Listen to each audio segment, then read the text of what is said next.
may lumabas po na yung ghost projects, nakakainit na ng ulo yung flood control projects and 3 taon na po yan dito sa Senado na tinatakel. Unfortunately, wala pa rin nangyayari. Yung 3 contractor, St. Timothy Trading, Wawaw, and ano yung isa?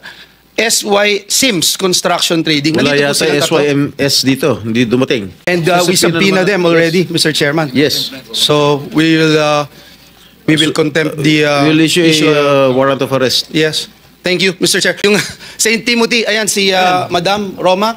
St. Timothy and I think Wawaw is here. Yeah, St. Timothy, meron kayong ghost project sa Bulacan? Mr. Chair, wala po. Categorically. Tapos yung Wawaw? Good morning po. Yeah, can you answer yes or no? Ghost project?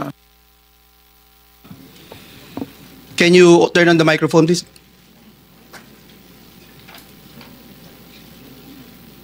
It's a yes or no question, sir. Wow, you're You don't even know? You're looking for your lawyers? Wow. I invoke my right to self-incrimination in your honor. Okay. Ano? Can you repeat your answer? Wow. Can you repeat your answer, Mr. Arevalo? I invoke my right for self-incrimination in your honor. My God, the question of the majority floor leader is very simple. It's very simple. Do you have any ghost project in any of the areas here in the Philippines? Answer.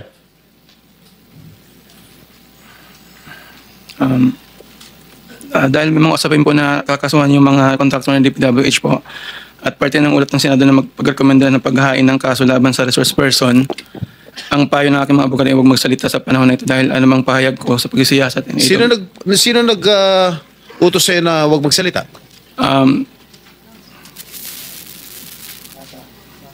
Sino?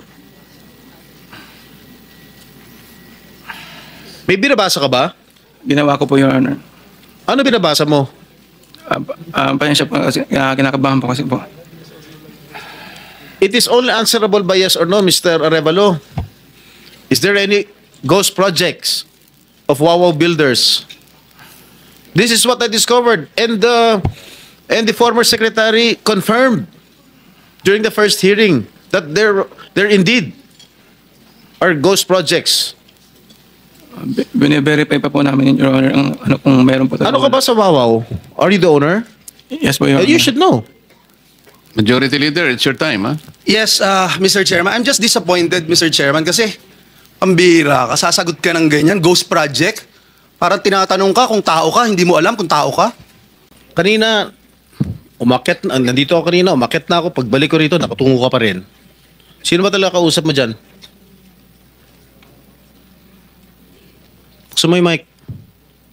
Wala po, Your Honor. Pero ka ba abogado?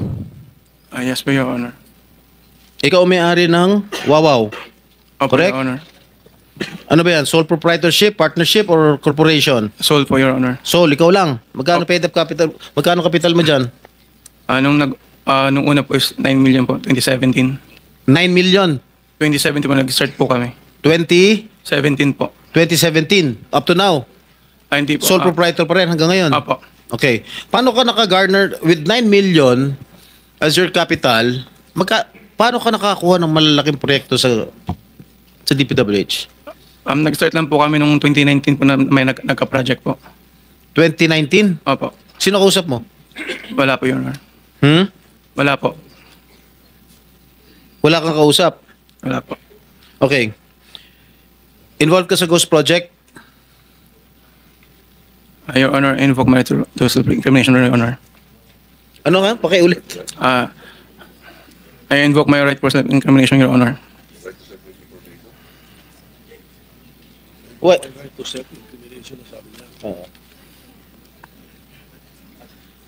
Senator Jinggoy. Malinaw ba? Mr. Chair. Pwede bang... Linawin muna natin yung sinabi kasi ang narinig ko, I invoke my right to self-incrimination.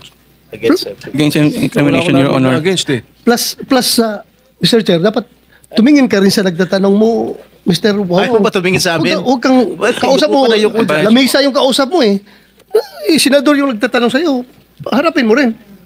Thank you, thank you. Anong pangalan niya? Arevalo. Mr. Arevalo, meron kang abogado? Yes po, Your Honor. Is he here? He can give you legal advice. Yes po. Nandiyan ba, abogado mo? Nasaan ang abogado mo, Mr. Arevalo?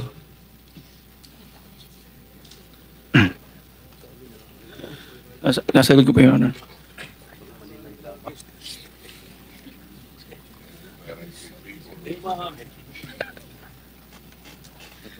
Di po.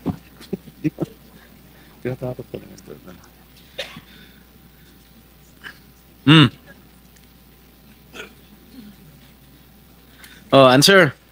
Tingnan mo na. So, may in-advisean ka na ng abogado mo, ha? Hmm. Mr. Arevalo, Are you involved in any ghost projects? Your Honor, I invoke my right against incrimination, Your Honor. Ilang taon ka na? 37 po, Your Honor. 37. Wow, bata ah. Bago ka pumasok sa mga kontrata sa gobyerno, ano trabaho mo dati? May mga, may nasa construction company po ng kamag-anak po. Kamag-anak mo? Gaano kalapit yung kamag-anak mo? Tatay mo ba yan? O pinsan? Tsuhin? Mga kamag-anak lang po, tita po. Sino nga ang kamag-anak? Wala namin kamag-anak. Tita po. Ha? Mga tita po. Tita mo? Po. Nasa construction business? Opo. Tinuruan ka? First, naglayasan po muna po. Ha? Layasan po. Ano Your Honor. yung mga proyekto mo? Ano mga nakuha mo proyekto rito sa DPWH? At saan?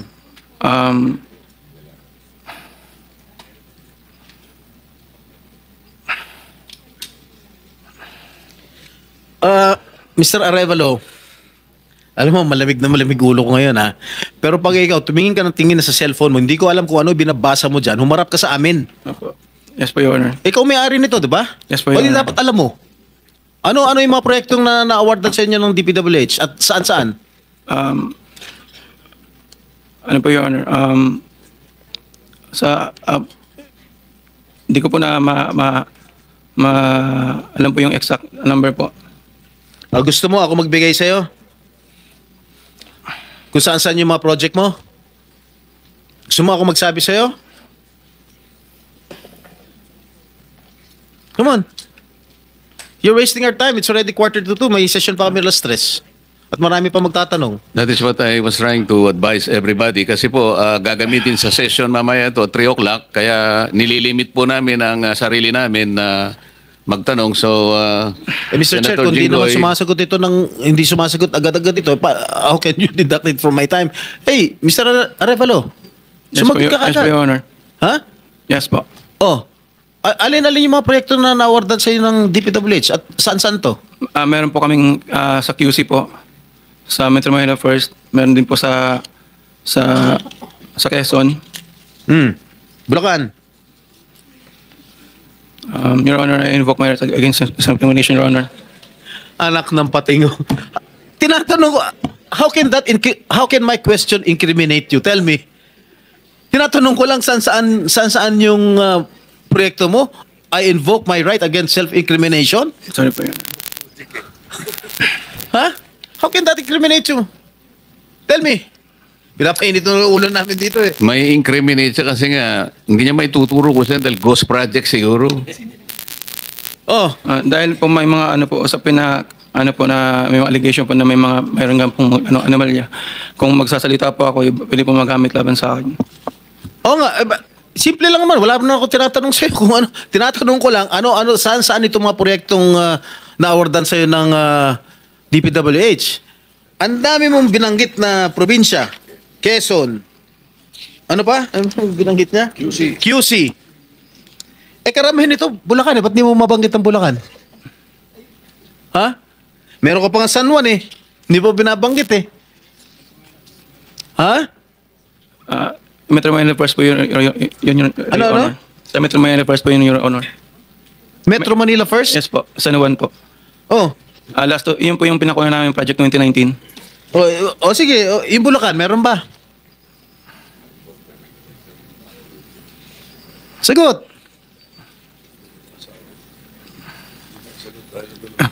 Your Honor.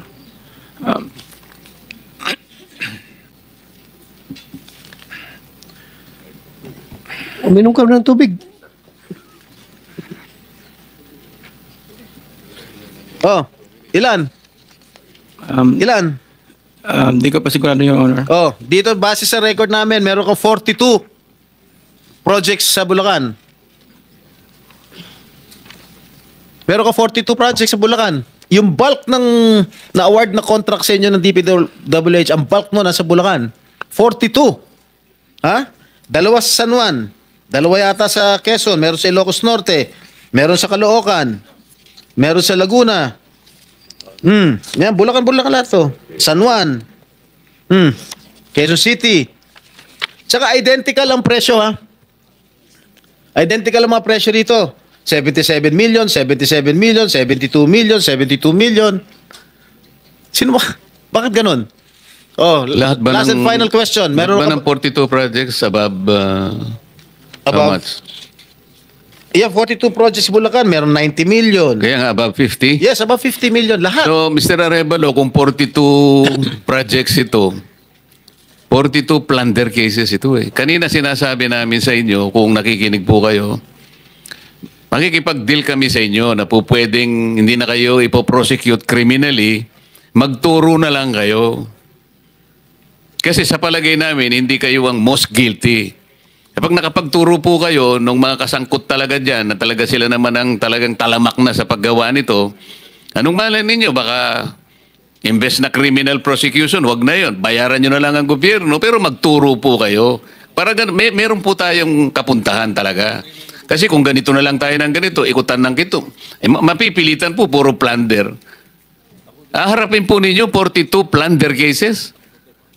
Hindi po fair sa inyo yun eh. Alam namin, hindi lang kayo ang sangkot dyan. Marami ang kasangkot dyan. Kaya, yung abogado po siguro nag-advise sa inyo kung nakikinig. Tingnan nyo rin po na maganda ring offer para sa amin ito. Makakatulong pa kayo sa bansa. Matigil na po ito. Meron ako papakita. Ilang minutes yung video? Meron ako ipapakita with the permission of the chair. Siguro 1 minute lang na video. Tingnan mo, Mr. Arevalo, kung project ng Wawaw to.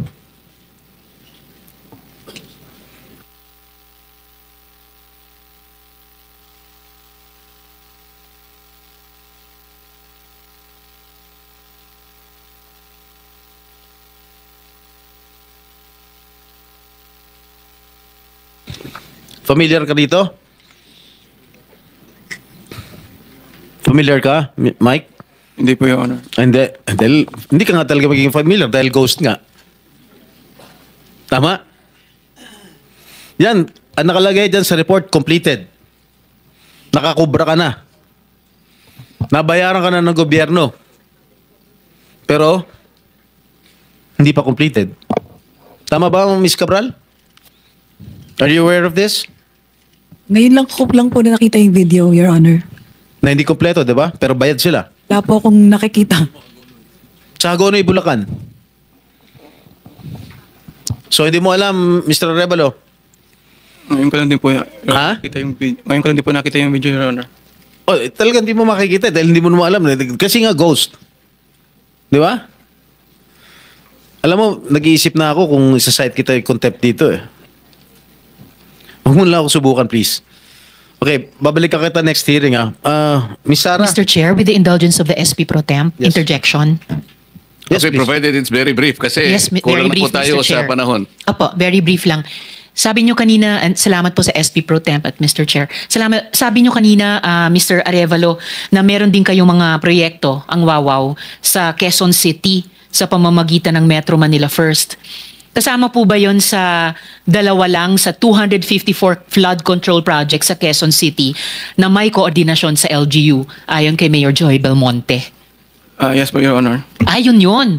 Yun din, Ano po yun, yung sa isa po, may letter na po dun for termination po. letter for termination. Yun ba yung sa Barangay Mariblo sa Quezon City? 2 pumping stations na nagkakahalaga na 282 million pesos na magkaharap? I-check, yun po, ang di ko po masagot. I-check po namin, Your Honor. Sige po, pakipaalam nyo sa komite namin sa pamamagitan ng aming chair. Salamat Mr. Chair at SP Pro Thank Tem. you.